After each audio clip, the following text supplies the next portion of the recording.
Joining me now ahead of his APFC debut, Brandon Bam Bam Moran. How are you feeling, my man? We're a week out now. It's almost go time. Yeah, I'm feeling good, man. I'm feeling ready. It's been a minute since I've been in the cage, and I'm just getting antsy to get back in it. How excited are you not only to get back in there for the first time this year, the first time in just over a year's time, but to get back in there on another big stage? That's 3 pro appearances, 3 big shows.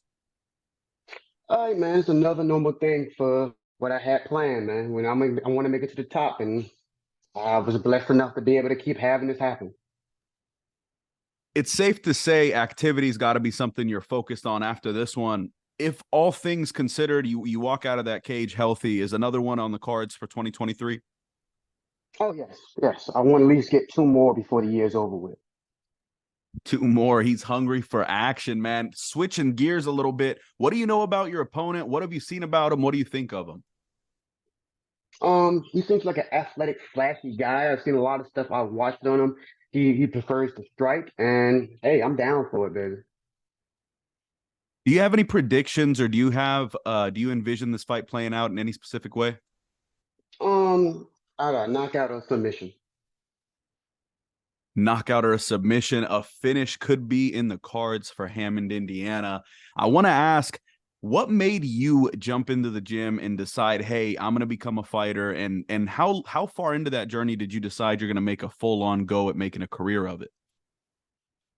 Funny story. I always when I tell people this story, my best friend at the time was actually going. I was going with him to the gym, and I just fell into it. He was supposed to be the fighter. I was just supposed to be the guy that comes along. You see the memes, bring your friend along to get hemmed up, and I fell in love with it. And I just kept doing it. And through college, I was kept training and training. And I was just like the amateur circuit. It happened, and I was like, you know what? I might as well make a crack at it. Undefeated as an amateur, 8-0, and I was like, man, maybe I got something. So I'm trying to catch lightning in the bottle and try to be the next big star. Speaking of amateurs, would you say that your amateur career really helped prepare you for your pro career? And how much did that experience play out to helping you have success as a professional? Lots. I was able to test a lot of things and see what works for me and what style really fits me. And during the time I was coming up as an amateur, there's a bunch of dogs. Like you look at my record, none of the guys I fought were slouches. Like they're either still fighting to this day or were amateur champions in their own right. It's safe to say you envision doing the same thing you did at amateur as a professional, extending that undefeated streak and getting some accolades. Oh yes, I want to at least make myself a world champion, or hell, even be the APFC featherweight champion, whatever comes first. Why should the fans be tuned into this fight specifically, and why should they be looking out for you next Sunday night?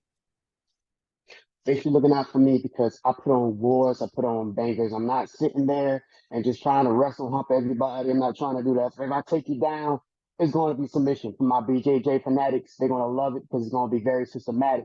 Ain't just me just laying and praying on somebody. For my guys who like strikers, anybody who like strikers, I'm sitting there and I'm going to stand and trade with somebody. I love boxing, love the sweet science, and I'm here to show it. And finally, what would you say to your opponent if you had to say one thing ahead of this bout? Keep your hands up. Love to hear it. Brandon Bam Bam Moran back in the cage, going for 3-0 next week, Sunday night, APFC 7 on UFC Fight Pass. You don't want to miss it. Brandon, thank you so much for joining us, and I will see you next Sunday night. Thank you, son. Thank you for having me.